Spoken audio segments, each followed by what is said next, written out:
Welcome back to the Fandamentals podcast, where we talk all things related to sports from a fan's perspective. This is an opinion-based podcast, so if you don't like our opinion, what we talking about, I don't know what to tell you. Man, how y'all doing? Doing pretty good, man. How's it going? Pretty good. Really good. It's good to see you two. It's good for you good to be back Gary, home, man. Gary back on Okay. here. Yeah. I even upgraded to Starlink, so Okay. hopefully the internet connection will be better too. Nice. Good deal. Yes, good sir. deal. I'm a little I'm a little under the weather, so I will be coughing a little bit, but the show must go on. We have a few things to talk about for our fans. We're going to talk about the NFL awards. We're going to talk about some Hall of Fame snubs and, you know, the Hall of Famers, the players themselves feeling some of them have spoke about like not having really a say-so on who gets in and who doesn't. They're, you know, and we will talk about Super Bowl picks, things like that, what we think will happen. And I will we tell are you. going to, I was gonna say, I'll tell you what I'm not gonna talk about. the New England Patriots. No, I ain't got no. It's the other team. I ain't gonna say that it shall be. They will remain nameless right now. So I'm you're not gonna talking mention about them. No. We're gonna have a podcast where we're not mentioning them. Okay. Okay. They're irrelevant right now. Okay. I love that. Fair enough. And we're gonna get into some of the NBA trades and stuff like that too. So we have a lot to talk about. I kind of want to. I looked at some things and I kind of wanted to run some NBA players that we forgot the teams that they may have played for before they got out of there. Some of the players that we visualized them with one team, and 1 year they were with another team, and then they retired. Cool. The last ditch effort team. Yeah. So I kind of wanted to do that. I thought that would be cool. But man, let's start with the awards, man. Anybody did y'all happen to check any of it out or No. look at any of it or? No, I don't. I don't. No. pay I don't be attention. knowing when they're supposed to do them, so they Exactly. just come out and I'll be like, "Oh, that's what happened." So I'm pretty sure, was it Stafford that won MVP? Yeah, Stafford won MVP. Okay, Cool. that's the only thing I kind of caught because they say Drake May didn't win something when I was watching Right. TV earlier, and it was just like, okay, so that means Stafford won MVP. Okay, That's cool. I'll give y'all the list. The Okay. list is MVP Matthew Stafford, Coach of the Year Mike Vrabel, which I'm not mad at that. Comeback Player of the Year Christian McCaffrey. yeah, Cool. why not? Offensive Player of the Year Jackson Smith and Jigba, which Yeah, makes sense. Okay, I I'm would all have right went with it. Puka Nacua, but you know, Oh, you're a Rams fan, but yeah. come on, what he was able to do. I mean, but look what Jackson Smith and Jigba did too. So let's not. We Yeah, can't just go there. That boy was bad too. So let's not go there. I don't disagree. But I'm just me. I would have voted for. That's definitely a I ain't homer. mad at Jackson Smith. Right. Definitely a homer pick right there. I understand. Defensive Player of the Year. I don't even think we need to say it, but Myles Garrett. Yeah, Of you know. course, that makes sense. Offensive Rookie of the Year, which I totally agree with this. Tatoria McMillan, ain't that his name from for the Carolina Panthers? I don't know him, so I don't know him, yeah. I didn't that watch a rookie. whole lot of Carolina today. That rookie, Like, he was solid. He was solid. Maybe I watched. I mean, him I ain't gonna go like 3 against times. it, so I ain't gonna go against it. He was solid. He was that clutch rookie wide receiver when the Rams was playing Carolina in the playoffs. Oh, yeah. Him. Yeah. Okay. Yeah, that boy bad. Yeah. Defensive Rookie of the Year, which I didn't know a whole lot about him. Didn't watch a whole lot of Carson Schwarzenegger. For who? For Cleveland. Oh, I didn't see a single Cleveland Browns game this year. Outside of Myles Garrett, I don't know much of Cleveland's defense, so there's that. Yeah. Hey. Myles Garrett took the whole highlight. I mean, most of they press, so who knows? Yeah. You know, they kudos. Assistant coach of the year, Josh McDaniels. And yeah, right. Protector of the year, Joe Thuney. Josh McDaniels? Yes. Oh, okay. Assistant coach. Wow. Yeah. I never even heard of that award before, but cool. I know. I didn't either till this list popped up, and I was like, oh, there's assistant coach of the year. Okay. I hope that doesn't get him another NFL coaching gig. Please no. Please no. Don't do that to us. Do not do that to us. That's kind of the last thing we need. And you know what's interesting is you know, it's one of those things where the coaches that just shouldn't get a head coaching job at just ever again, and at some point he's gonna get another head coaching job. Like even though the masses, like everybody knows he shouldn't get another head coaching job. He's a disaster. Yeah, just gonna give it to him. He's gonna get one. So, yeah, man. So that's the list.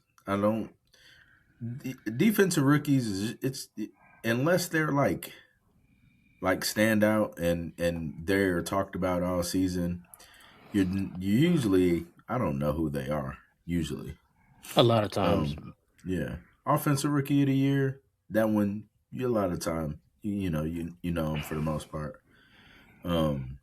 But overall, man, I'm not mad at the list. Like I said, offensive player of the year. I feel like Puka. I'm gonna tell you why I said Puka. Let's stop. Listen, he missed 2 games. That's great.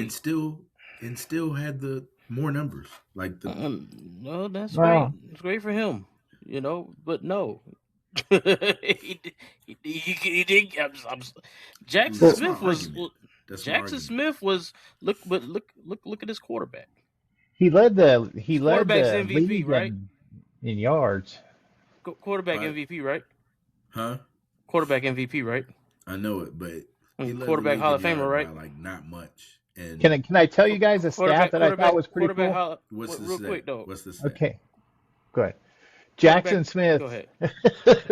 Go ahead. He is the 5th receiver to lead the league in receiving and play in the Super Bowl. And each of the previous 4 receivers to do that, including Cooper Kupp, who was the last one to do it, went on to be the Super Bowl MVP.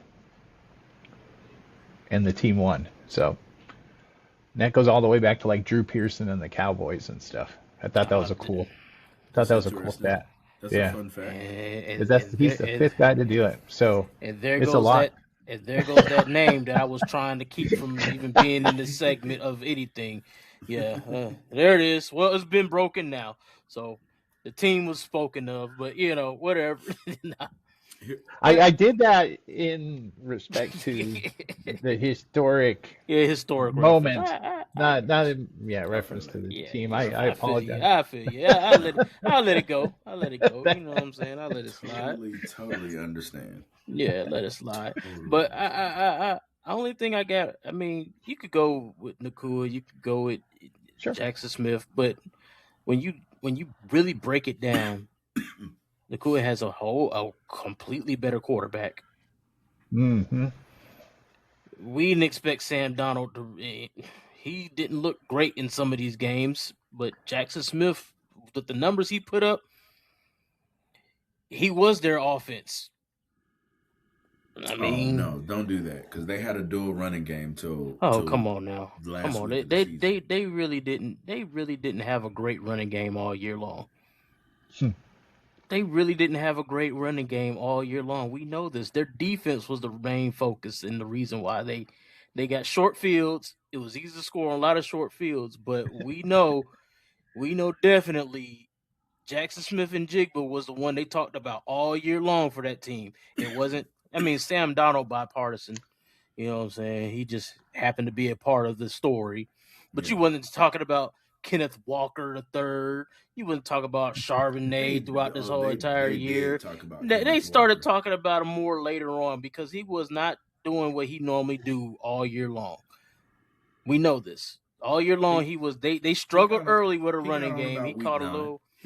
That's late in the season. That's halfway through the year. He finally get on.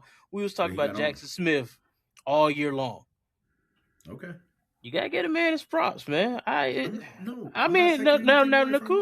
Yeah, but you know, I understand that was a homer pick. You know what I'm saying? I would have won my. You know what I'm saying? If he was on the 49ers too, I would have been like, yeah, I would have wrote for him. But truth be true, that boy was bad.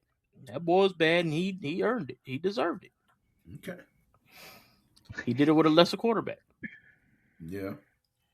Yeah. I can't argue that. I'm not. Yeah. I mean, hey, I'm not mad at the pick.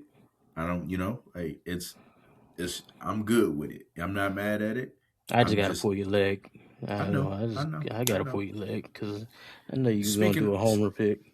Speaking of awards, what are y'all's thoughts on like Hall of Fames? Who should vote for the Hall of Fames? Players. Right. I agree. Right. Ex-players, former ex-players, Hall of Famers, they should have the votes. Yeah.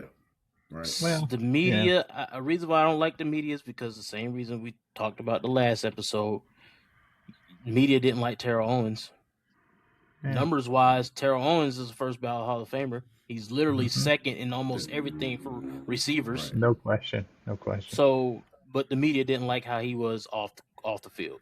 I think it should be the peers, the people that played with you or that played with them. Yeah. I think it should be up to your peers to do that stuff. The reason is because, look, I get it. And I mean sports in general. You got writers. You have these people that have a Hall of Fame pick, and sometimes there's bias in there. The criteria is not the same. Yeah, that's just the reality. I mean, you look at Torrey Holt, 8 years with 1,000 plus yards, like Mr. All Decade. Like, look at his resume. You that's not what a Super Bowl in there. That's not Hall of Fame worthy. Well, and why is Roger Craig finally getting in now? Bro, that is another thing. I didn't even know he wasn't in. Yeah, exactly. Yeah, that was exactly. That was what I said too. Yeah, right. Exactly. That was the first running back to ever catch for 1,000 and run for 1,000 in the same season. And I remember the Super Bowl when Marino and Montana played each other, and that was like the big matchup.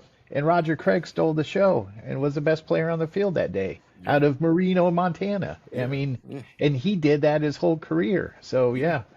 Yeah, I did not know he was not in the Hall of Fame. I thought he was a Hall of Famer. I was like, he's not in? I thought he was exactly. Yeah. Thought he was in years ago. It's crazy. Yeah. And he's been retired for 20 years. Yeah. I don't get it. I think it's the peers, your peers. Yeah. They should be the vote. I mean, ex-players should be the vote getters. That's it. Yeah, yeah. Because they know they played the game, they know how it is, and they probably seen your game, personal, firsthand experience. So, hey, that's where it should stay at. It should just be with that.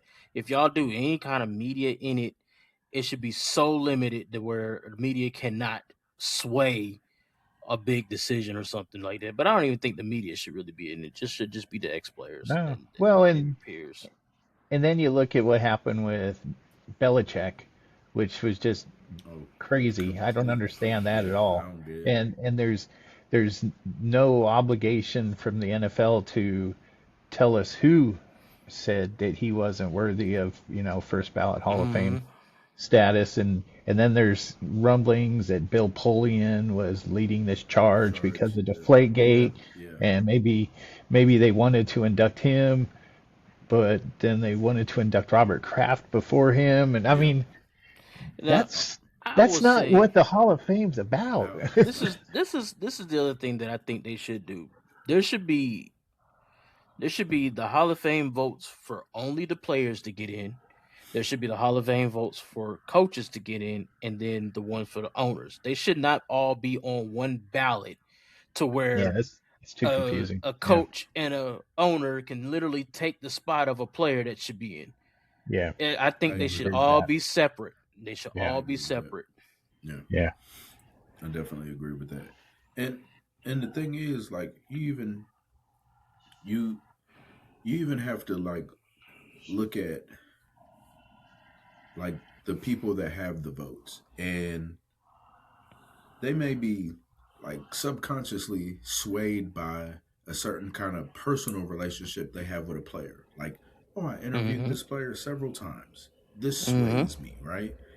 This player never did an interview with me, so I'm not gonna pick him.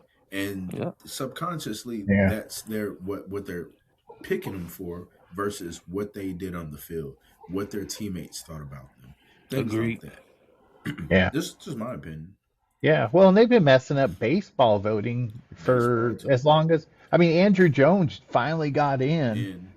And the first 2 years he was eligible, he only got like 7% of the vote. So how does he go? How does he go from 7% and then 6 years later he's in the Hall of Fame? Yeah. It tells you how inconsistent and unreliable the voters are, and how they just need to just overhaul the whole system across every. I mean, hockey is the only sport that I've ever seen that has gotten it right. Because when, like, Mario Lemieux retired or Wayne Gretzky retired, they said, we're not even going to do a 5-year wait. These are the best players. They're already in. And they didn't even have to, like, vote. The NHL just said, these guys are Hall of Famers. And they stepped right into the Hall of Fame as soon as they retired. And there's coaches like Bill Belichick, that should have happened. There's, you know, there's situations like Terrell Owens. I agree with you. Terrell Owens should have been first ballot walking into the Hall of Fame. But I mean, it took him 15 years to induct Art Monk after he retired, and he owned every receiving record before Jerry Rice ever did. You know, and they did it to Chris Carter too. Oh, Chris Carter wasn't even example. a first ballot. He's another one. It just they need to overhaul exactly, because right now, like, to me, the Hall of Fame is what you do on the field. I don't care what you did off the field. That has no effect of what your play was on the field. So, you know, some of these players, some of these people, I don't know, they don't need a vote. They just need to stay with your peers, because your peers are the ones that actually either like they said, they played you, or they know the game. And they're not worried about all the excess outside the locker room, or, you know, be outside the lines type thing. It's just like, how were you on the field? This is what determines your Hall of Fame. How are you on the field? I don't care how many Walter Payton Man of the Year awards you might get. Kudos. That's great. You know what I'm saying? That's added to whatever your reputation as a person is. But between these lines, was you him or not? Yeah, and you should know right away as soon as they retire. That guy's a Hall of Famer. You know. It's. I mean, it seems so obvious. Like Luke Kuechly, Hall of Famer. He should have got in first year. You know, Terrell Owens, Hall of Famer. You know, I mean, I'm glad they got it right with Fitzgerald, and Drew Brees. Of course, Drew Brees was a Hall of Famer as soon as he retired. You know, but you know, and then next year, who knows with Eli and stuff. I don't know. I don't know if he is a Hall of Famer, but we debated that one. See, there's a question mark with him though. That's when you say no, though. Exactly. And here's the thing, right?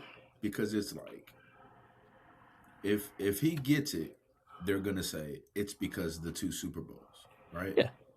But there's other players that should have gotten in that have 2 Super Bowls, so it's not consistent. So you you take away the credibility of that argument, because that didn't work for. And it's in my opinion, when Matthew Stafford retires, there's no question he's a first ballot Hall of Famer, in my opinion. Even with the 1 Super Bowl, right? Because I'm not talking about the numbers from this year. He got the numbers to back it up over his career. And in Detroit, Most of them. With nothing. If you could put up those numbers in Detroit, and he had Nate Calvin Johnson and Nate Burleson, and when Calvin Johnson retired, first bout, but he was still able to make something happen. Yeah, exactly. With nothing, no offensive line, no run game, no defense. Yeah, literally. And he was good enough to where teams were like, we know their record stinks and it's stunk consistently, but we want that quarterback from there. Yeah. Right? Like, we're going to trade somebody that we had. This was a first round pick for us several years ago. We're trading that quarterback and a couple assets for that quarterback on the losing team. Yeah. And look what they were able to do. Clearly, Matthew Stafford is him, right? Yeah. And, sure. And he's a Hall of Famer. I mean, there's no doubt. I think he's a Hall of Famer. Yeah, he's definitely there. Yeah, well, and I think the MVP this year is what cemented it. But the fact that he's still putting up the numbers, I mean, that's the same thing that Breeze did at the end of his career, and all the great Hall of Fame quarterbacks did at the end. They were still producing crazy numbers at the end. And Stafford, he looks like he's still got 2 or 3 good years left. Yeah, for sure. Yeah, and here's the thing, man. Like, in terms of quarterbacks, winning is the huge part of it. I get it, and people are gonna bring up Detroit days, but you kind of gotta, because I could be like, well, go look at Troy Aikman's numbers. Troy Aikman was like never at the top in terms of numbers, right? Ever. It was just a complete team, right? Sure. How many seasons did Troy Aikman throw over 20 touchdowns? I couldn't tell you off the top of my head. Yeah, I mean, they weren't putting up those kind of stats back then too. That's just like saying the same thing about Terry Bradshaw, you know? Only person that was doing that was Dan Marino. Dan Marino, yeah. Well, even Elway wasn't putting up the crazy stats like, everybody else. Right. But it was a complete team, right? Sure. Yeah. Sure. Oh, yeah. Sure. And while his numbers weren't crazy, he's a Hall of Famer because of what he was able to do, like in terms of protecting the ball. When he needed to make the important throws, the big throws, he made them. And that's where the peers come into play. Right? Oh, his accuracy was off the charts. Yeah, right, yeah, that's exactly a fact. Yeah, and so now, honestly, to me, yeah, he's definitely a Hall of Famer, first ballot Hall of Famer, no question. And I think he got along with everybody that dealt with him. But imagine if he had Terrell Owens' personality, where his personality was bigger than they wanted it to be, right? Do you think he would be a Hall of Famer?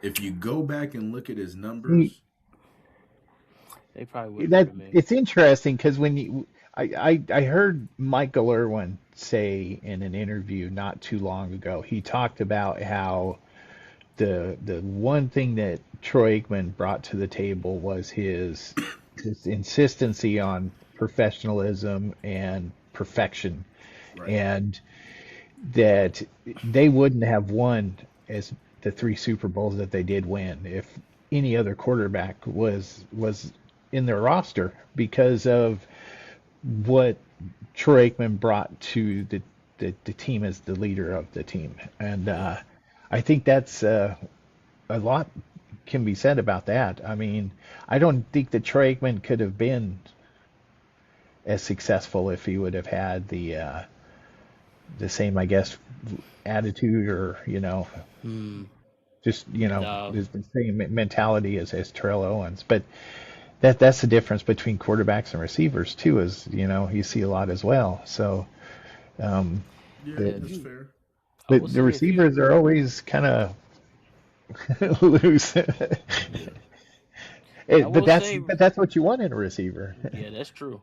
That's true. I will say, looking at his numbers, I could not put him in the Hall of Fame. Yeah, I've looked at his numbers. Yeah, Sure, just looking at his numbers, Hall of sure. Fame numbers. Sure. Yeah, he's Yeah. had some real bad years. Sure. Yeah. Sure. Yeah. But you look at other players like Bradshaw. I mean, yeah, you look at Joe Namath. If he hadn't won that Super Bowl and basically put the AFC on the map and beating, the Colts, then he wouldn't have been in the Hall of Fame. But yeah, so the big games, winning those big games, especially as a quarterback, that means a lot. You. Yeah, it definitely. Yeah, helps. and that's why it might put Eli Manning in. He's the one who beat the undefeated Patriots. Yeah. It's going to put Eli in. He's going to be in the Hall of Fame. I mean, is it going to keep Phillip Rivers out? Good question. See, that's another problem. Yeah. Well, Phillip Rivers kind of messed himself up by coming back. So sure. Don't that reset his time? I think so. Don't that reset his time? It does reset his time. But doesn't that reset his time? That's what I'm talking about from that standpoint. You know what's a fun fact? You know what else it resets? What's that? He gets his family insured by the NFL for the next however many years now because he came back. Do you think he did? Do you think he couldn't afford health care? Is that why? He could, but if the NFL is going to do it for you. Yeah, you know what I'm saying? That affects us all, huh? Take advantage of the situation. You dang right. Hilarious. Yeah, go ahead, get that. Good for him. Get yours, buddy. That just made it even better. That's right. Shoot, that's Hall of Fame. That's Hall of Fame hoaxing. Hey, that's sacrificing for your family right there. Ain't it though? Ain't it? That's Hall of Fame dealing right there. I was gonna ask you, did you happen to watch the John Elway thing on Netflix? I did. Oh my God! Talk about the memories. I loved it. I didn't know all of that. I didn't know all of that stuff. Oh, yeah. I lived it. I used to. Exactly. When he was a rookie, the training camp was in my hometown of Greeley, Colorado. So okay. I used to ride my bike to training camp every morning and watch the Broncos, and I had a roster that they would sign, and there was a picture of him signing autographs, and I was like 11 years old, and I'm in the picture and stuff, So and the John Elway and Dan Reeves drama and all that other stuff. But the one thing I didn't know that I found out from that thing was the whole story behind Terrell Davis and the Japan game, which I thought was fascinating. Oh yeah. Where he was getting ready to go home because he didn't think he was going to make the team. And he went down to the receptionist desk and they didn't speak English, and he was trying to check out and go home because he felt defeated. Yeah. This is during the preseason, his rookie year, and they didn't understand him, so he didn't get a chance to check out, and he ended up playing in that game against Kansas City or Seattle or somebody. I can't remember who, but he made a crazy, amazing play on special teams, a tackle, and it caught Mike Shanahan's eye, and he put him in, and he started running, and the rest is history, as they say. Yeah. I thought that was crazy. I did not know that story. I thought that was unbelievable. But I didn't hear about also that one either. Didn't know that they put the play where they put Terrell Davis in as like a decoy because he had the migraine or whatever. He really couldn't see. And they were just like, but if you're out there, they'll buy it. Yeah. He's like, the only way they're going to buy this is if you're on the field. They're So I just need you to be out there. Yeah. And he made that sacrifice. I thought that was cool. I didn't know about that. Yeah. Smart MVP. Yeah. That was good. That's why Shanahan's getting inducted. Yeah. I thoroughly enjoyed that. Yeah. John Elway had a big personality too. Oh we used to. I worked at a bar and grill called the Smiling Moose in Greeley, and I was a bus boy, and he used to come in there. All the Broncos used to come in there, and he he always sat alone. It was crazy, and they just kind of it was weird. It was awkward, I mean, we weren't allowed to ask for autographs or anything like that, we'd get fired. But yeah, he kind of sat alone and stuff, and it was weird. It was weird to observe, because other players would be, in their little groups and stuff, but Elway was always on his own. Interesting. That's interesting. Yeah. So those were good days, though. I loved being a Broncos fan when he was our quarterback. That's for sure. Yeah. I think when because when they went on the runs in the late 90s like that, when they did that, for me at that time, I didn't really understand how long he had actually already been in the league at that time, so he's one of those other players that even though they've been in for a while, they still, you know what I mean? Even the dive where he gets hit and gets spun around. Yeah. I'm gonna be honest with you. I think he had a concussion after that hit. Probably did. Yeah. Let's be honest. Back in those days, more than likely. Yeah. I definitely more than likely concussion. Yeah. But no, that was super. I loved it. I enjoyed watching that, and I remember watching it, and I was like, man, I got to talk to Gary about this. I know he's seen it. And even I thought it was real cool. I'm not sure if you follow Sterling Sharp, his not Sterling Sharp, but Shannon Sharp, his podcast. Did you see the one with John Elway on there? Oh yeah. I love their stories. Yeah.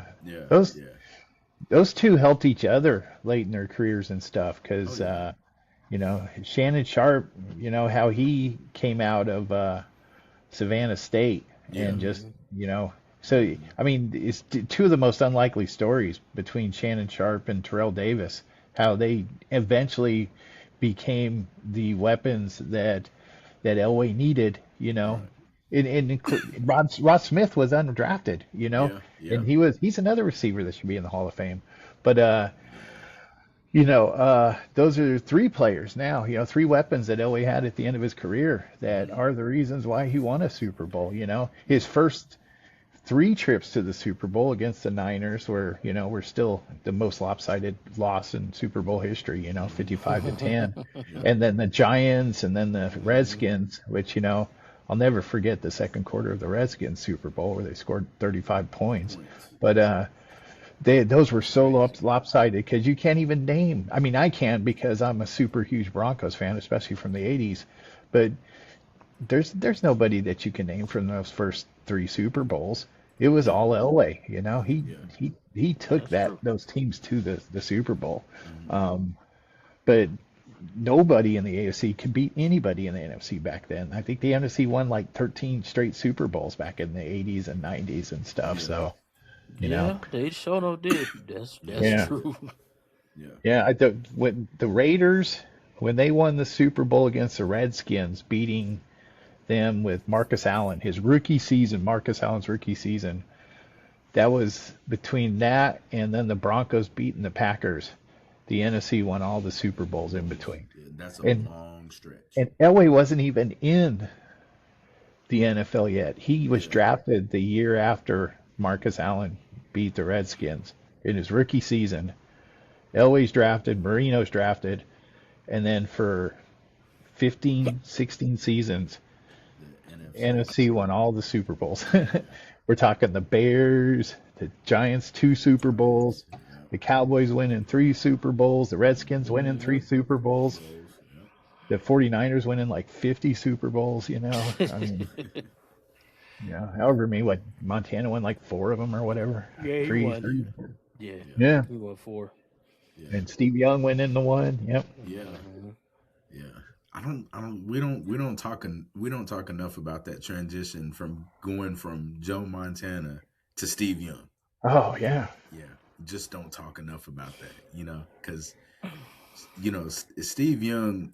That's my favorite quarterback ever to play the game. He was so fun to watch. Yeah, people don't talk about him enough. He was fun to watch. Like, and you got to look at from my point of view, but there was more 49er games televised than there were Rams games. Yeah. So, Sure. you know, because I mean, look, the Rams, who was going to put them on Fox, right? Who was going to televise Rams games, right? They really wasn't big back then. And think about how late that Super Bowl was in Steve Young's career, because he was drafted by the USFL, I think. He had that big contract. Then he went to Tampa Bay. Then he went to Tampa Bay and he played for them forever. And finally, then he backed up Joe Montana for forever, and then finally got his shot, and he made the most of it. Him and George Seifert, of all people. Yeah. Yeah. It's interesting when we go back and like look at these players and like that just don't get talked about anymore. Like they're just not part of the conversations. And it's like even like Phil Simms wasn't like the best quarterback, but he was like you got to put him up there as like a winner, right? Like he was a baller, you know what I mean? Like there's so many you with the history of the NFL. I think we got to just do better of having the conversations, even the players before us, because if we're true fans of it, like me, I go back and look at stuff, right? I loved watching that John Elway thing. I learned so much about John Elway. And John Elway was one of those quarterbacks that even in the late 90s, I just liked watching him play, right?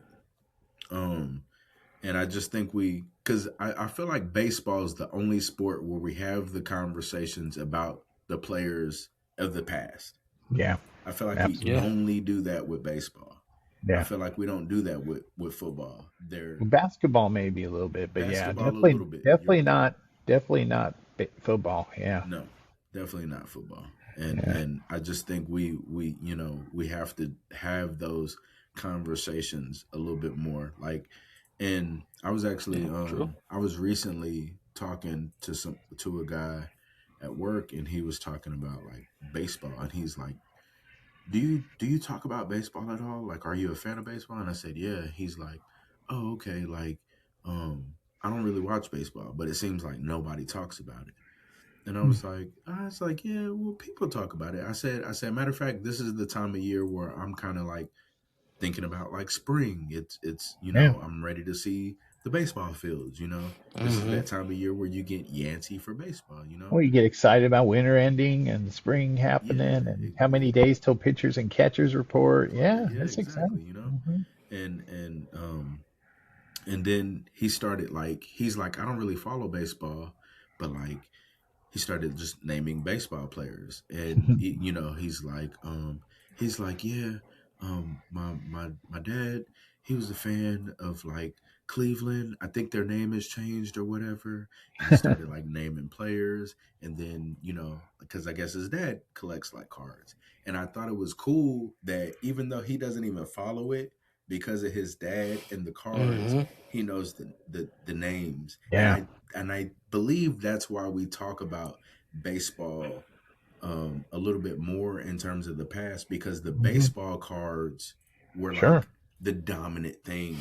Yeah, sure. Especially like in the 80s and 90s, you were more likely to go get baseball cards for a lot of people. 70s, 80s, early 90s, and I think that's a big part of it. Sure. Yeah, they didn't even make basketball cards from like 80 to 85. When Fleer came out with their set in like 86, and that's the one with the famous Jordan rookie. Yeah. Yep. There's like 20 players.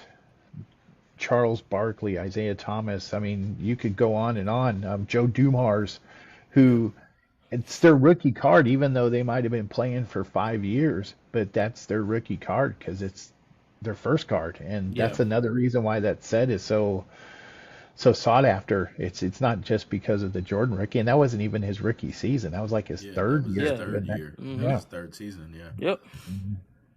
Which I had that card at one point, but Did you? I'm a dummy. I used to have a Montana rookie card, and I used to have a Jordan rookie Boy, card, and I traded them both at a very young and dumb age. Yeah, yeah. Oh, it hurts. Still that's hurts talking You about tough. it. don't know what you Still don't know. hurts. Oh, Yeah, that's a fact. That's a Yeah. fact. You yeah. might have knew about the Montana one though. The Jordan one I could give I you a pass. traded. The I traded the Montana one, Montana. I had a Joe Montana, and get this, because we were talking about players who you didn't realize they played for. I had an O.J. Simpson San Francisco 49ers card Oh because he played wow. for them like the last couple of years of his career. And my best friend in like the fifth or fourth grade was a big 49ers fan because that was the year that they beat the Bengals in their first Super Bowl that they went. And I traded those two cards to him for all of his baseball cards. I mean, his oh entire wow, collection. So, but even I still lost in yeah, the yeah, you grand did, scheme of things because I don't have a Joe Montana rookie card no more. yeah, yeah. Yeah, Dang, Boy. that's interesting. You yeah. know, I was I was listening to NBA radio on Sirius Radio, and what's his name? Can't having a brain fart on his name, but anyway, he used to play. He's on the radio show, and I'm just totally spacing his name. He used to play for the Celtics, um, but he was alluding to the fact that the players, like he said, his words were, if you think the players of today are not better than the players of back then you're crazy, right? And he talked about the technology, the coaching is better, all of that, right? And I recently on the last episode said that I guess it would be up to the players to say that, and I think you're gonna get a balanced opinion from different people, even people that played, and even after he said that, like I'm still not I'm not I think what we have to do is we have to narrow down the argument.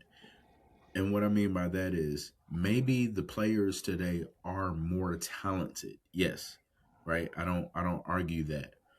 Mhm. But I believe the players of yesterday were tougher. Sure. Um, you know, That's a definite fact. Yeah. yeah, Well, they I talked just about Vlade Divac used to smoke cigarettes during right. halftime and stuff in the Patrick Ewing's bathroom. knees were shot. He played Oh, 82 games with shot yeah. knees. Yeah. You know, didn't even practice. Would Yeah. just play with shot knees. Like ice. Remember the big ice packs on his Hmm. Yeah. knees. Yep. Like they played. It Yeah. didn't matter. Like even when you go back and watch watch the Last Dance with Jordan, he was like, I feel like I'm ready. I'm finna go play practice with North Carolina Tar Heels because y'all won't let me. The Bulls wouldn't let him practice. They wouldn't let him come back. He Hmm. had to go. Like he said, I started with 1-on-1, then I went to 2-on-2, and then I went to 3-on-3, and then it was 5-on-5. Like they they wanted to play. They wanted to put it all out on the court every night. Yeah. There was a level of toughness. Sure. Even if Sure. they were a little sore, they were still playing. Now, part of that is um I think more players now look at longevity, right? They want Mhm. to get as much as they can out of it while they can. So if that takes sitting out 10 games of the season to give them 3 or 4 more years in the league, that I get it. But I think Well, it's I think it's bad for the fans. yeah. Well, and I think it's not fair to point that all at the players too, because it was Greg Popovich, if I do recall, Yeah. He You're started right. the that load that's the management. one who started the whole Yeah, load management Hmm. thing. very And they true. talked about, Valid point. Tim Duncan and Parker and Ginobili all sitting out, not even traveling with the team sometimes on short road trips and stuff. So, Yeah, but yeah, valid that point. yeah, but But my only thing with that is, of course, I do look at it from Popovich making that he was the one that started it, but he was dealing with older players at the time of doing that. So it's a whole different story between young dudes doing it, and then like Tim Duncan was well in his 30s when Popovich started doing stuff like that. Tony Parker, they were all older players, so it's preserving the older players. Now, I still feel like you should be out there. If you could play, you could play. Yeah. And it is Popovich that started that whole entire trend of load management and things like that. I think sometimes the ownerships have something to do with stuff like that too. Sure. Like we got minute restrictions when they're coming back from whatever, all these other things that kind of go into that. But the part of the thing, I think the thing that gets me the most is hearing people say that the players are more talented now than back then. When you look at the game, and I think a lot of people are actually, they aren't including what the rules allow now versus what they didn't allow back then. Like the way that you dribble, I mean, Isaiah Thomas said it one time. He was just like, you look at the way that people dribble nowadays. He said, we could do that back in the days, but we couldn't do that they couldn't do it in the game because some of the stuff that they're able to do now was called travel, double dribble. You were called for a lot of that. Remember back in the day, no gather step. Yeah, remember back in the day though, you couldn't palm a ball like this. You had to be on top of the ball to dribble. Your hands had to stay kind of on the top. You couldn't, like Allen Iverson came with that cut crossover. That became legal later on, but that wasn't what you were able to do back then. I was watching some videos, and I was watching a video. Jordan got called for traveling on something that nowadays would be legal. Yeah. So it's just like when you're looking at it, it's like, is it really talent being better? Or is it just the fact that the rules allow them to do more? You know what I'm saying? Because it's like watching the Harlem Globetrotters. They used to do all kinds of crazy stuff back in those days. It's just they weren't allowed to do that on the court, on the NBA playing ground. I mean, like we look at Rucker Park and all that stuff that we be, people are enamored about and stuff like that. And all those things. Rucker Park was something they did back in the day, long before what we got in the talent they have. That was an experience of all that skill set. They were able to showcase all that during those street ball and all that stuff. Mm-hmm.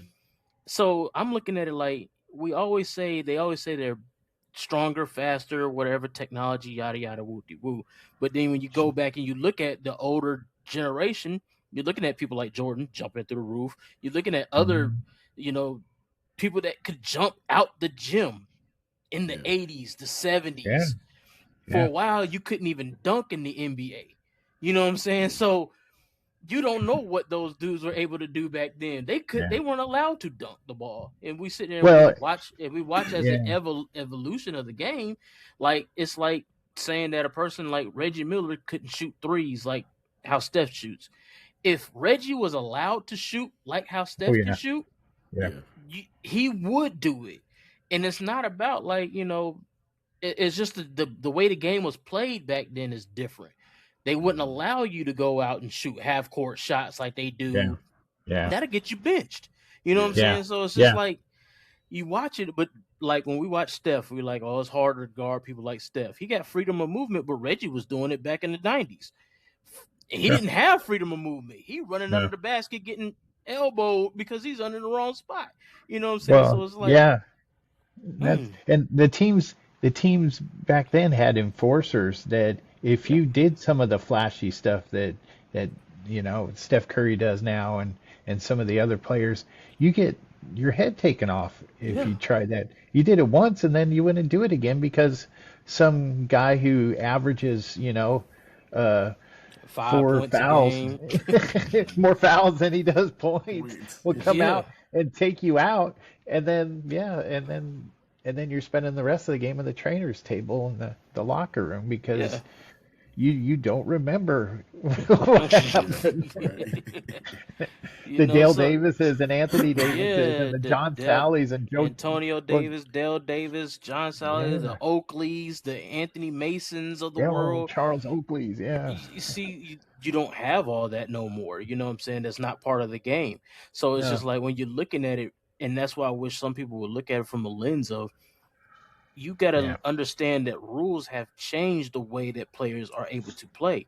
Yeah, we're looking at a game that is like open, fluid. Offense is immaculate because they allow for the offense to be so open and immaculate, and to be able to showcase. Back in the Jordan in them days, you weren't seeing your Russell Westbrooks coming down the lane as a point guard trying to come down the lane and dunk on a center. That wasn't happening. That center's trying to put you on your backside. You know what I'm saying? So the Bill Lambiers was taking you out. They were trying to take you literally out. They were doing. Jordan faced it a lot. Faced it a lot.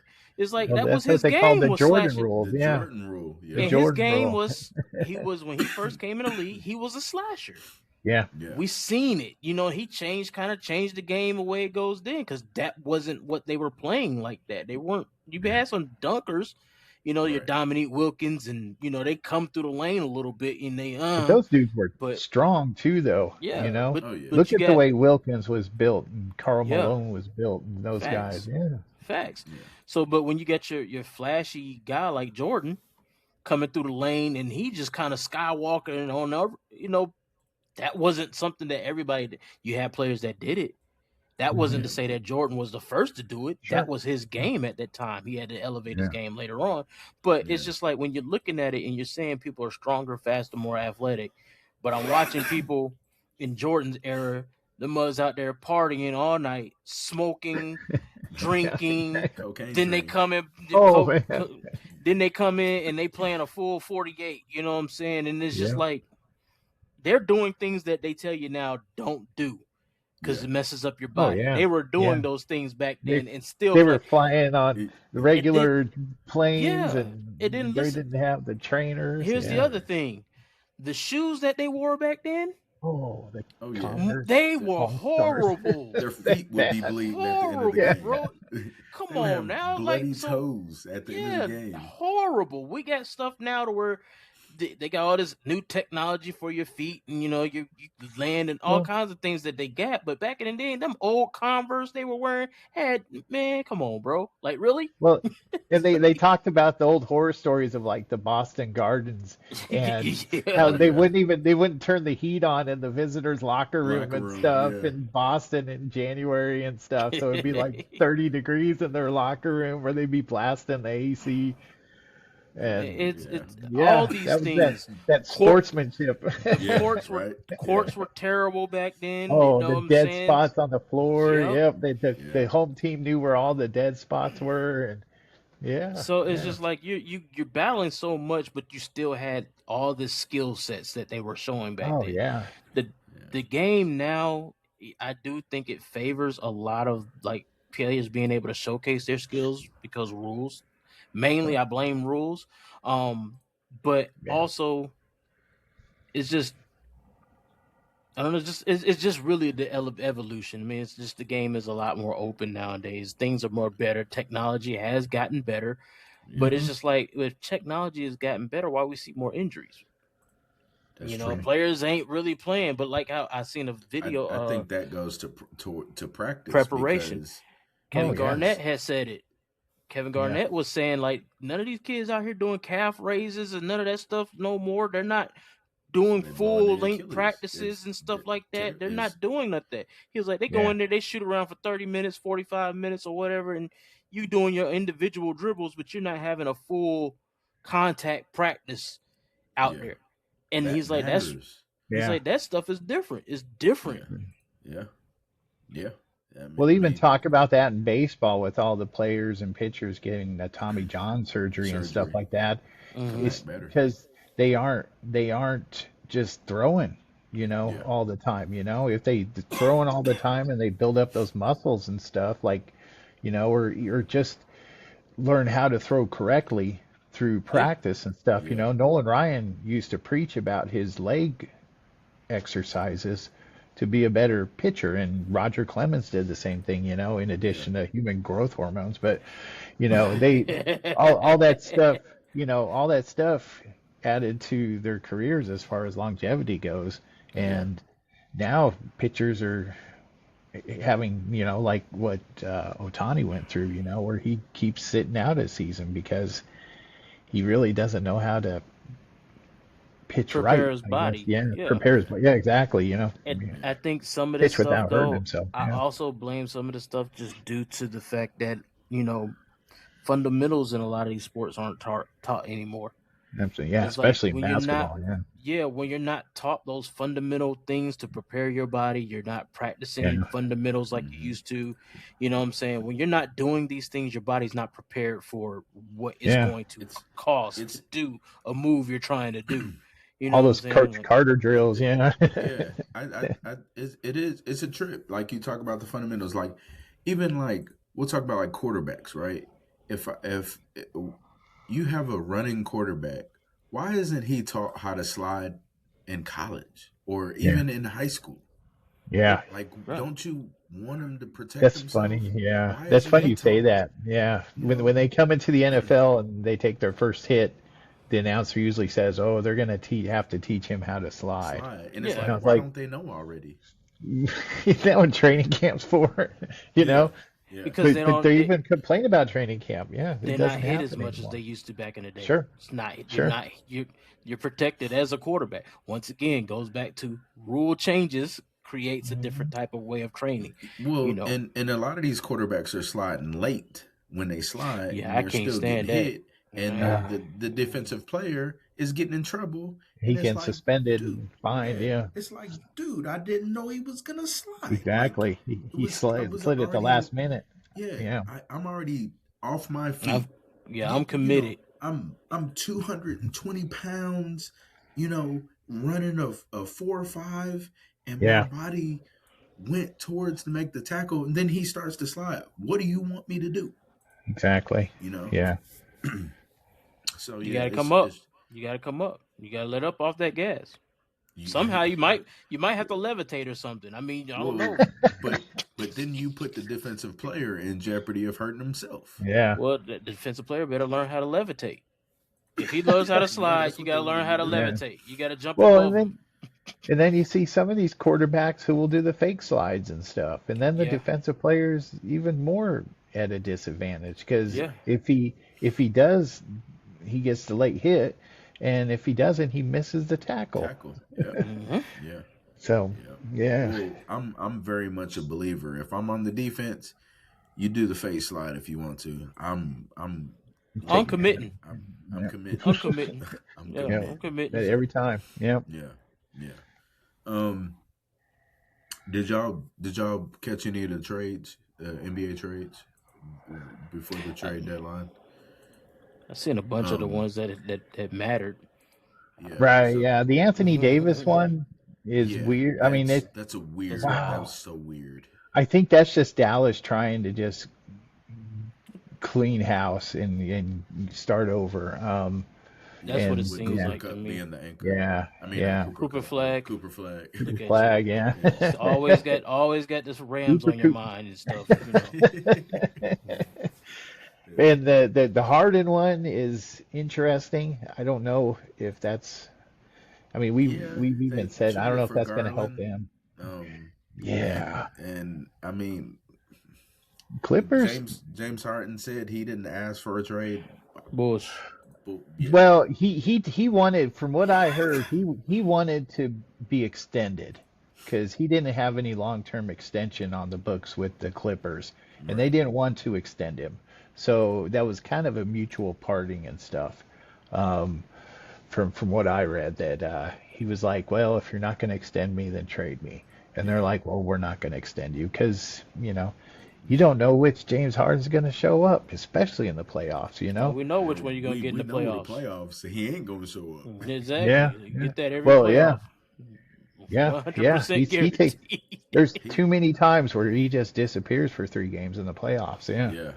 Yeah, for sure. And what's even more interesting, like the Clippers they're in a weird dilemma right now because, it's like, who do you got? I mean, it's James Harden is gone. Then we're, obviously, I don't know. I feel like Garden's a nice piece. He is a nice piece, though. But well, they consider him a liability. I think I guess on the defensive end. James Harden was too. James Harden, exactly. Yeah. So I mean, but that was kind of like the argument. I'm like, well, we're talking about James Harden here. James Harden is what is he averaging? 24 points a game this year. Mm-hmm. He's something like that. Well, that's Garland's been injured for the most part of the year, though. True. So I mean, to his defense, so I mean, I will say definitely Cleveland didn't do any favors. Apparently you're not really trying to win because James Harden doesn't know how to win. Yeah. So, I mean, there's two clear teams in the Eastern Conference above everybody else right now, and the Pistons and the Knicks. I don't see the Cavaliers, especially with James Harden, making any serious late season push. Maybe was their intention. I don't know. I didn't see the rest of the. I know there was a lot of teams involved in that trade, and there was a lot of teams involved in the Anthony Davis trade, which also just that's another situation where even the Nuggets were just dropping dead. If you actually look at the Wizards starting five right now, though, it's not terrible. Well, it is. Well, I mean, if it was 5 years ago, sure, but it's not. Trae Young was great 4 years ago, and Anthony Davis was great 5 years ago, but now it looks good on paper, sure. In the East, maybe you'll get some East. It's good on paper. In the East, sure, it's good on paper. That's a fact. The East is like the NFC and the AFC right now. In football. There's the three teams in the NFC West are better than every team in the AFC right now. And that's pretty much the case in basketball when you look at the differences between the Western Conference and the Eastern Conference. Yeah, for sure. And then Giannis, that whole thing, and then the Bucks are trolling Sham, and it's like why? Because here's the thing, right? These writers and these people, the people that come out with the stories like Woj and all of them, they don't make it up, right? Somebody gives them some kind of information. Yeah, that's a fact. Like I find it there maybe there's a handful of them that make up stories, but generally stuff like that, like they don't make it up. Like they all have sources. At the end of the day, it always comes out. Well, and players are the worst as far as leaks go anyways. I mean, every player in the NBA's got their own podcast now and stuff, it seems like. And they've all got their social media accounts and everything else. So if a player's keeping something under wraps, that's news right there because it's so easy to get information off of. It's so easy to get info. You just follow their Instagram or follow their Twitter, and you're going to know exactly what's going on in their mind. You know who I'm surprised that didn't make any moves? Miami. Oh yeah, that pissed off Dwayne Wade. Yeah. Like, that was a shocker. They did nothing. Yeah. Like, what are y'all doing? But then again, am I shocked? No. Miami ain't done nothing. They don't never do anything. I don't care. But they never do anything. If any time was ever a time, this year. Yeah. They don't never do anything. Even we could say this was the year. Last year was the year. The year before that, they should have got somebody to help with Bam Adebayo. They never do Tyler anything. Hero's their best player. It seems like they don't do anything. They don't do anything. It's funny you bring that up because remember at the end of that in-season tournament, everybody was talking about the Magic and the Heat, and now where are they? Yeah, that's true. Yeah, well, I expected Orlando to be a lot better this season. Yeah, but look at what's happened to them just in the last 20 games, 30 games. I mean, there's they kind of and John Morant, I just he's his own worst enemy. Yeah. And I hate to say it because I like his game and I like him, but I don't know, man. Like, you're gonna find yourself not in the league, man. Like, you're already not playing. And then on top of that, when you do play, he's fragile, so he does get injured. Teams don't want to trade for him for multiple reasons. Oh yeah, they don't want to deal with the locker room issues with other teammates, the distractions, and you're injury prone. So you have all these things against you that you kind of like the injuries, okay, but all the other narratives, you've kind of created them for yourself. Sure. And it affects on the court. So I don't care about your outside life, but you have brought it onto the court, and that's where the issue lies. And that's going to be, that's his downfall. Well, and with him, it seems like he's got a huge father influence in his, his dad's at all his games and stuff.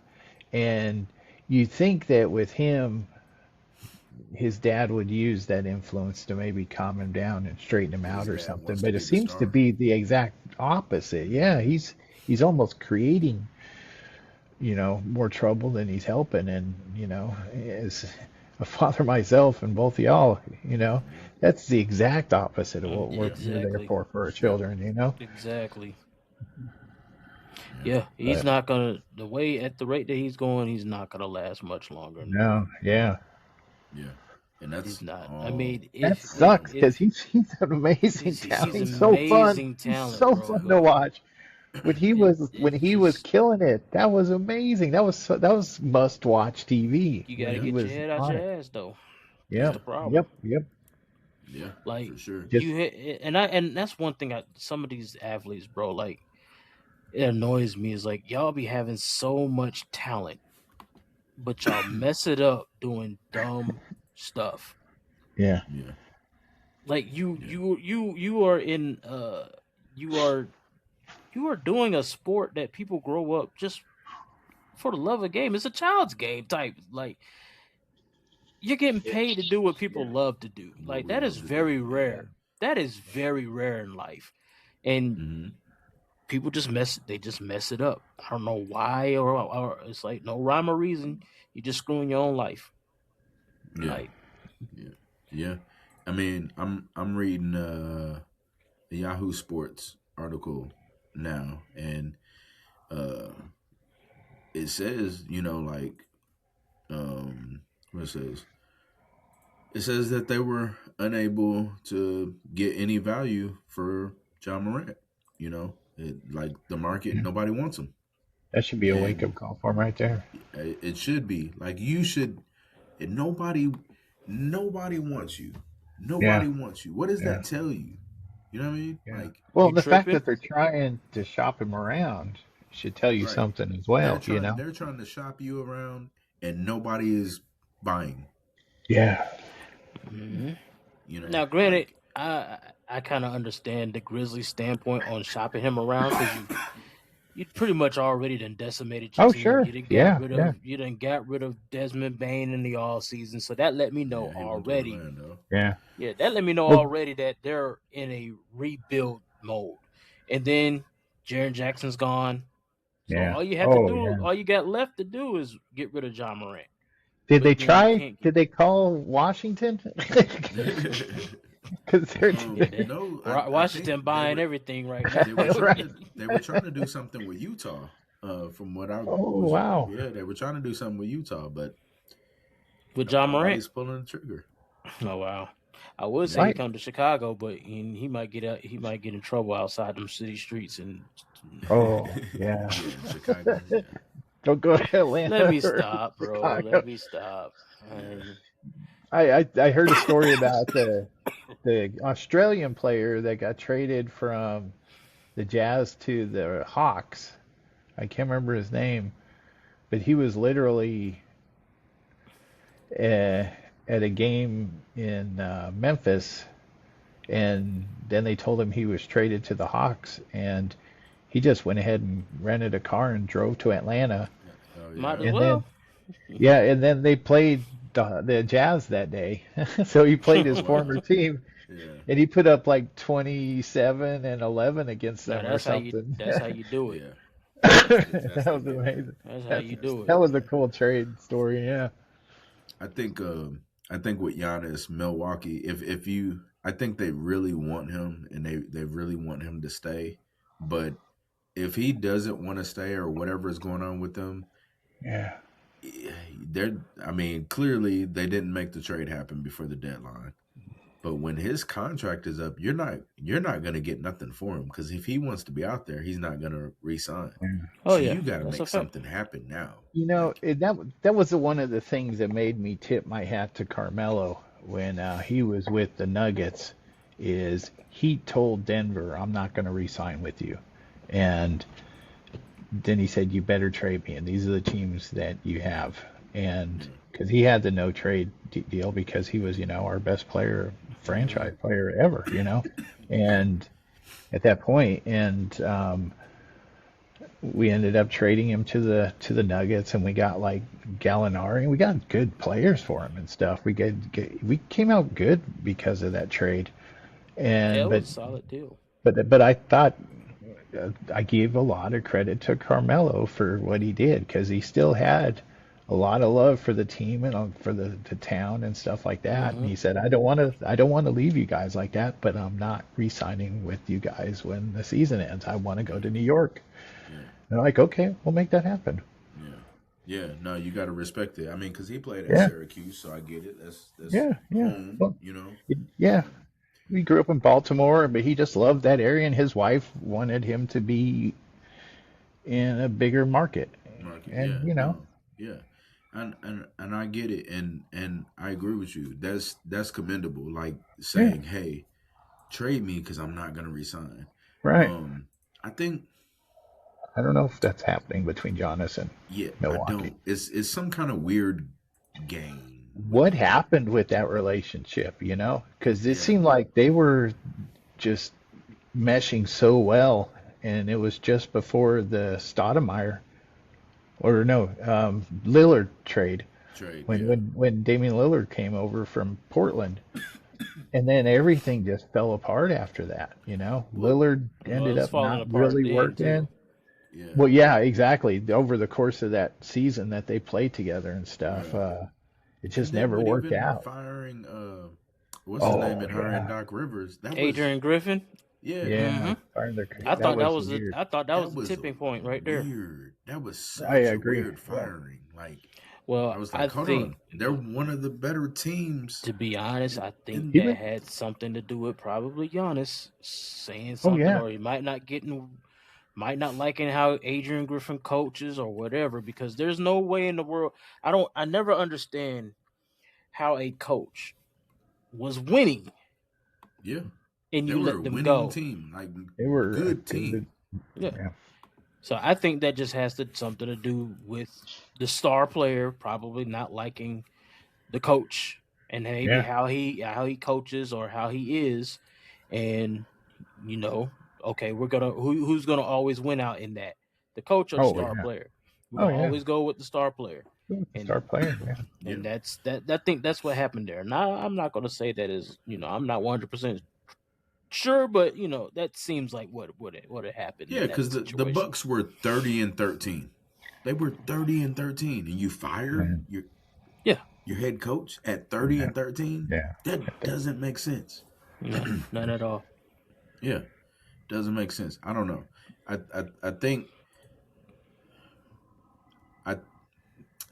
it's fair, but it's not fair, right? I think players have we want too players much to power. Be able to, too much power.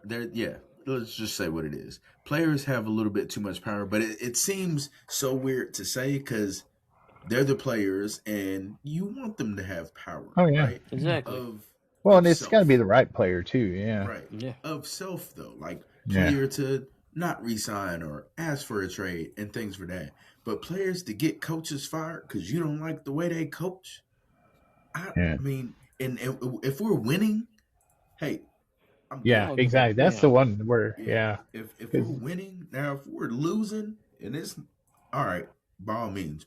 Yeah. But just because you don't, if I'm an owner, I'm like, well, we're 30-13 right now. Like, yeah, that's the part that, yeah. So that's Cause, where, yeah. Well, I know when the Broncos parted ways with Dan Reeves, and they talked about that in the Elway documentary. Yeah. That was Elway was like, I was getting ready to either retire or go somewhere else because he didn't agree with the way Reeves was coaching. Right. And then they ended up hiring Shanahan and stuff, and it was there was some tense years there where we didn't know if Elway was going to be our quarterback. But that's the big difference is we sucked after the 49ers crushed us in that Super Bowl in 1989 or 90 or whatever. Yeah.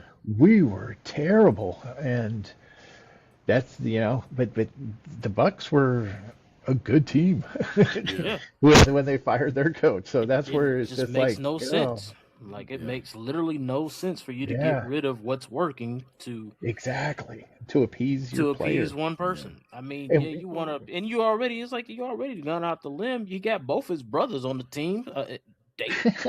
And they shouldn't even be in the NBA if you ask me. But whatever. Yeah. And look. Yeah.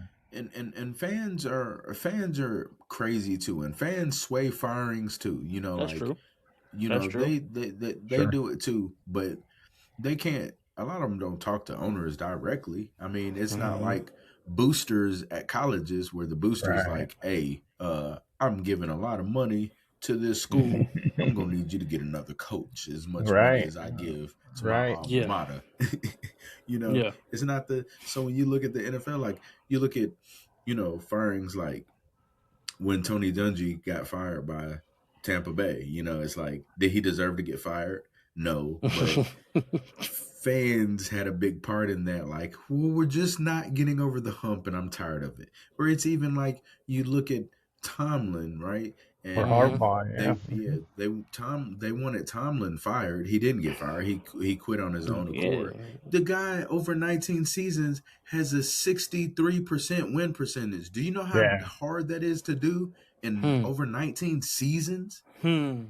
Well, and that's another thing is I'm tired of the Bostons and in basketball and the Pittsburgh and football talking about winning tradition when their winning tradition goes back to like 45 years ago. Don't tell me about Pittsburgh Steelers winning tradition when they've only won like 2 Super Bowls since like 1979.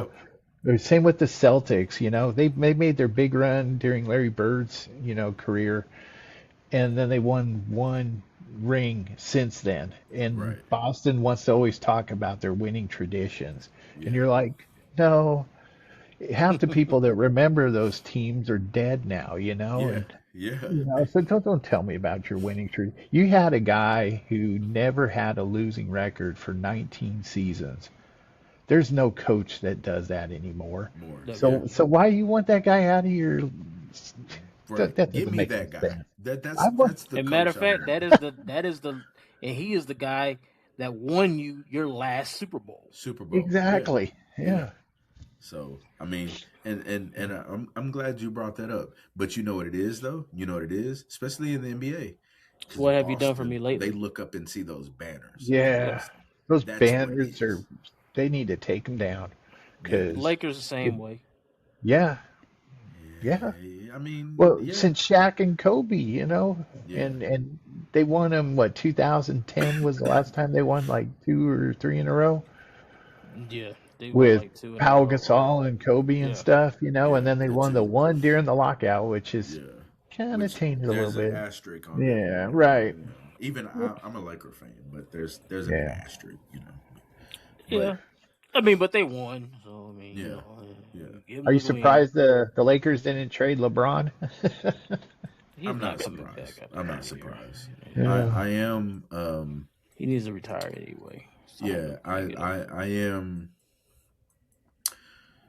I'm ready for. You ready for Bronny? Oh yeah, you ready for Bronny? Bronny years? No, you ain't ready for the Bronny years. I'm ready for LeBron to hang his hat, and here's why. Like I'm not a hater, right? I am, but I'm not, right? And this is what I mean. Okay. Like, I feel like maybe I'm wrong, but I feel like for him, it's not so much about winning. I feel like right now he's just kind of stat padding. Well, and he even talks about, how he was talking about this might be my last game at this, just go ahead and announce it, dude. Yeah. Do like, Kareem his last year, and even, in recent memory, Kobe.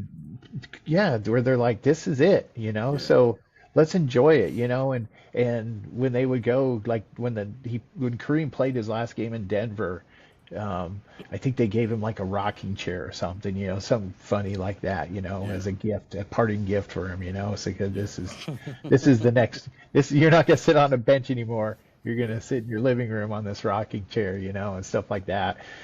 And maybe he needs to do that. Maybe he needs to just make it official, because he's staining his own reputation right now, I think, as far as just come on, it's just time. Yeah. At some point, you got to hang it up at some point in time. It's do. okay. Yeah. You got It's been a remarkable ride. For real. Like there's nothing else for you to do. Win another championship, but for you to win another championship, you got to be engaged. If you are, if you're lukewarm, it's not going to be. Yeah. Well, that's it. I don't want to. Yeah, I don't want to see you. This is my thing with any great. I don't want to see a great player not act like they want to play. Yeah. You know what I'm saying? I don't want to see a great player go out there and you are kind of just lollygagging around. Now, if you are stuck on somebody's bench because, whatever, they don't want to play you or anything like that, that's one thing. You try to play your best. Like Vince Carter was pretty much just rocking on benches after a while. Then it's like, all right, yeah. But if you are at a point to where you still can play at a high level, but you're just choosing not to play at a high level every game, and the thing about it is, like with LeBron, it's like you can see it. A lot of people don't want to really realize because they're like, well, you look at his numbers, but watch how he's playing basketball. Like, there's games where he gets up and he actually wants to play and he looks like he's playing good, but watch his body language. Like, he doesn't look engaged all the time when you're watching him. It's different. That is not the same LeBron and you can blame it all to age. Age ain't nothing but a number. At the end of the day, yes, he's 40-something years old. I'm 41 years old. He can play at a high level. We seen him do it. We see him do it. So stop teasing and play at that level. Yeah. Or it's time to go ahead and call it quits. Yeah. Like that's my only thing about it. Just like at some point in time when your love for the game is not there, you need to call it quits. Yeah. Well, and especially he's max salary and stuff too. Yeah. So the Lakers aren't going to get better because they can't afford anybody because they're paying him so much, and he don't have the love for the game. You could tell he don't have the love for the game anymore. Like after just watching those videos of him sitting on the sideline, ignoring the coach, doing all bro, you're not engaged. You're not engaged. If you're only playing one side of the ball, and when you were younger you played both, if you're coming up with all these excuses, it's like those are excuses. Like right, and I think it's starting to frustrate his teammates too. Yeah, because I definitely think it's starting to. I've seen Luka and Reeves and everybody else. Yeah. Now, Luka's frustrated because you ain't playing defense. Sure, you really need to hang it up. He wanted Luka to play defense. Yes, and Luka trying.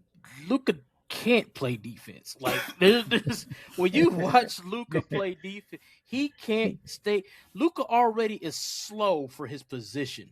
Well, that's the European players. But literally, just take that in consideration. Luka is slow at his position. When you watch him offensively, is he explosive? No. He's slow, and he's one of the people that you be like, how in the world did he get to the basket and do that? Like Jokic, yeah. Yeah, you just like, how did he get to the basket like that? And he's not moving nowhere. Yeah. He can barely jump off a curb. You know what I'm saying? Like, and you just like, Luka is slow. So therefore, I understand why Luka don't have defense and why he can't play. He can't keep nobody in front of him. Everybody that plays his position, they're quicker than him. Let's just be honest. This is what it is. Not even close, yeah. LeBron still can keep up with these young bucks. Some of these young bucks, he's still quick on his feet. He chooses not to play defense. You know the defensive concepts. You've been in long enough to know how to play defense, and you choose not to. Yeah. Like, there should be nobody blowing by you, which you are already quick. You know, you still, nobody should be blowing by you, and you just kind of just let them go. Yeah. And then get mad at the next man because they ain't step up. Like, at some point in time, like, and I hate always going back to like Jordan. You didn't see that during Jordan's era when Jordan was 40-something years old. He still tried to play defense, bad knees and all. You know, so it's like, this is the thing that gets tarnished when you're talking about your legacy. Like, everything is cemented, but the longer that you were sitting around here, and he's been doing this for years. It's not like it just started this year. He's been probably about the last 3 years. Yeah, he's been lackadaisical on defense. There's plenty of evidence. You can go back and watch a lot of games to where he only plays. Sometimes he don't even play on offense. He won't grab rebounds. He won't go after it. You know, he doesn't play hard. And you get players that are literally like, this man shouldn't even be yelling at you because he's not even, but he's yelling at you because you're not doing things on defense. That's crazy. I think that is something that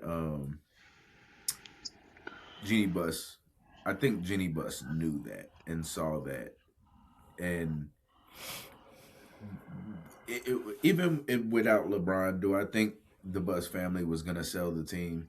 More than likely. Yes, absolutely. You know, but I think Jeannie Buss, the relationship with her and LeBron kind of had changed. It was a little bit tarnished, and I think that because, like you said, that goes back to LeBron just now at this point. I'm just doing it. Yeah. Right? Well, and I think him coming to LA was mutually beneficial because they got the Lakers got their other ring. Yeah. And LeBron's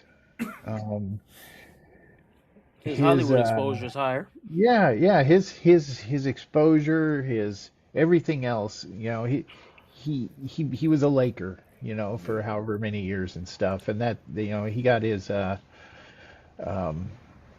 I guess his marketability or whatever, the rise, you know, he got out of that or whatever. That was, you know, and his legacy. I mean, that's something that he's been talking about his whole career and stuff, you know, is how he fits into the history of the game as far as, you know, who are the greats and stuff like that. Yeah. I mean, he's the one that started bringing that stuff up from a young age, you know, talking about the king and stuff like that, King James and everything. And, you know, so his legacy has meant more to him than it has anybody else. And he's the one who has brought it into the conversation. So he has to be thinking about his legacy and how he's tarnishing it now, really, by dragging this on as long as he passed Kareem. You know, he's the highest scorer in NBA history. You know, that's cool. That's something. You know, and you know, the last couple of years, he got his ring. He brought a championship to Cleveland. I think he should have retired after he won that NBA championship with Cleveland. Yeah, that would have been. That would have been. You would have went out for glory. That right there. Yeah. If he retired after that, locked in. He could have. He could have. That would have been 3 championships. And because that was the one thing he was looking for in Miami was the title, you know. And he was always talking about not 4, not 5, not 6, you know, and all that other stuff. And but when you're chasing accolades, you know, like I think after that it was like, okay, I still don't have as many titles as Jordan. Yeah. But what I can do I can be the all-time scoring leader. Sure. Yeah, true. And then say, and I wasn't even a pass first. I mean, I wasn't even shoot first guy because he got all those assists. And people were saying he's not one of those scoring type of players, but we know he can score. Triple-double threat. Yeah, sure. Yeah. But, yeah. But that's just because he's got the ball all the time. Yeah, literally. Literally. Yeah. I've never seen a forward with the ball all the time, but he does. Exactly. It's like, wait, That's a fact. Even when Kyrie was on his team, I'm like, why isn't Kyrie bringing the ball up?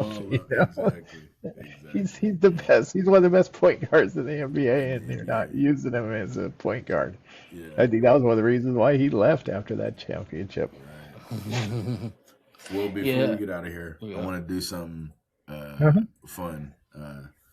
I have a list of top 6 players that you forgot they played here. Number 1, Hakeem Olajuwon. I forgot he played for the Toronto Raptors in 2001 and 2002. Right. He played 61 games and averaged 7.1 points per game.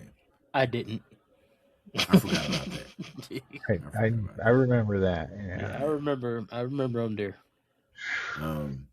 Patrick Ewing playing for Orlando in 2001, 2002. Forgot about that.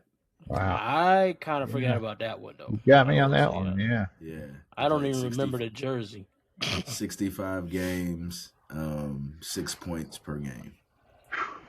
Now, this one, I did kind of forget, even though it's recent history, Tony Parker playing for the Charlotte Hornets.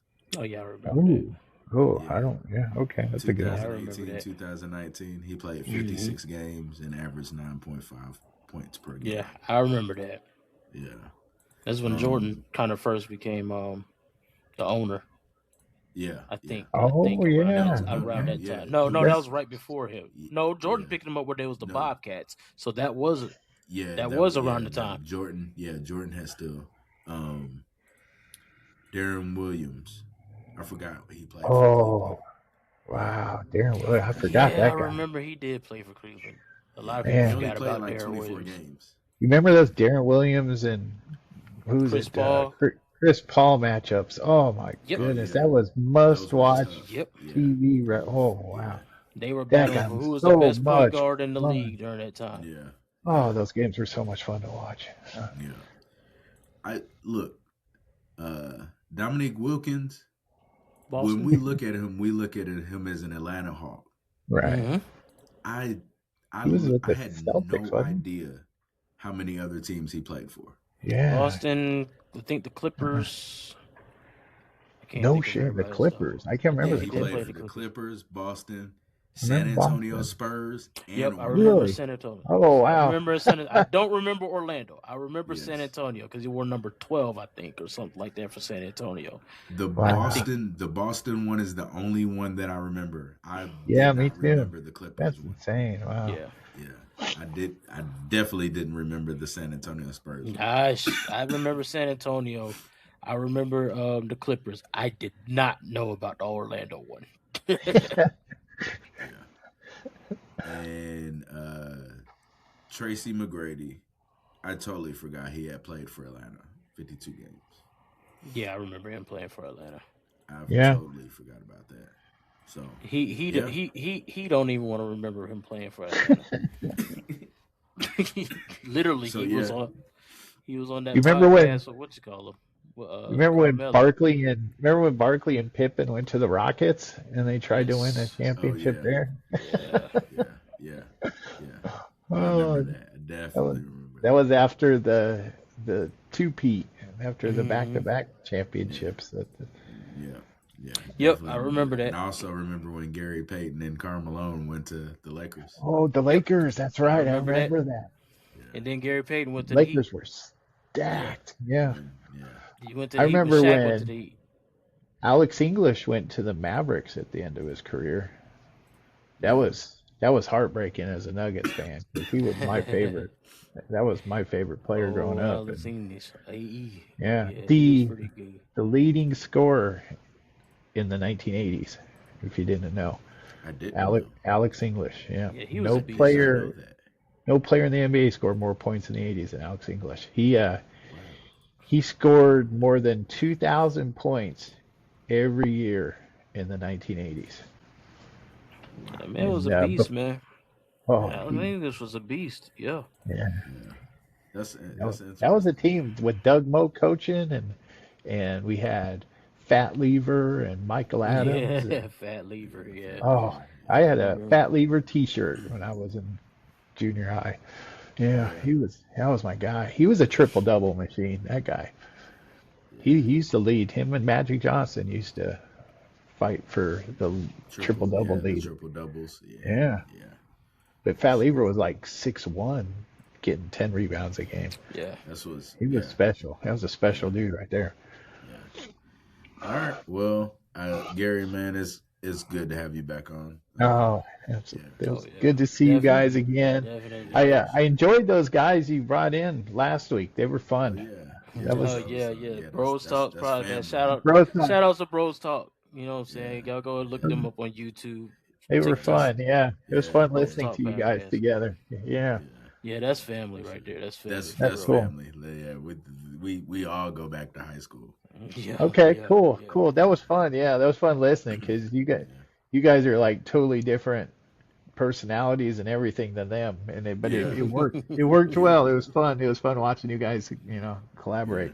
Yeah. It's going. Was that 20-something years? Wow, that's cool, man. Yeah. That's cool. Me and D-Town, that's my little bro. So that's my little brother. So yeah. So they were fun. I think I don't know. Y'all want to do it again next Friday? Friday seems to work for me. I mean, it works. Those are the days I'm off. I'm off Mondays and Fridays, so that works for me. That'll work. Cool. Because I'm off Fridays too, so. Cool. Yeah, the season is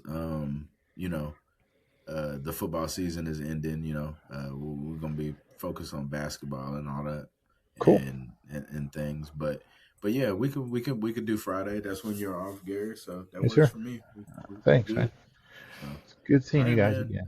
It's good. Good seeing you again, man. Yeah. Thanks everybody for listening to the show, and we'll see y'all next week. Yes, sir. Yes, Peace. Right, y'all have a good one. You too, man. All right.